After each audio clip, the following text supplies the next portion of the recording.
संत्र्याचा मस्त सीझन सुरू आहे मार्केटमध्ये आणि संत्री खूप स्वस्त आहेत अवेलेबल।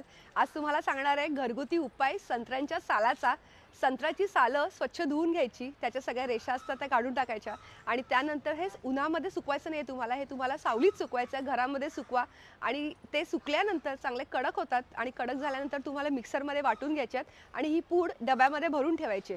वापरायचं कसं तर टोमॅटोचा 2 चमचे रस घ्यायचा आहे, त्याच्यामध्ये हा संत्र्याची जी पूड केलेली आहे, सालांची पूड आहे आपली, ती घालायची आहे 1 चमचा आणि हे छान मिक्स करायचं। चेहऱ्याला लावून एक 20 मिनिटं पूर्ण पॅक सुकू द्या आणि पॅक सुकल्यानंतर हात ओले करायचे आपले आणि हलक्या हाताने अगदी हळूहळू स्क्रब करायचं सर्क्युलर मूवमेंटमध्ये, खूप ओढाताण करायची नाही स्किनवर।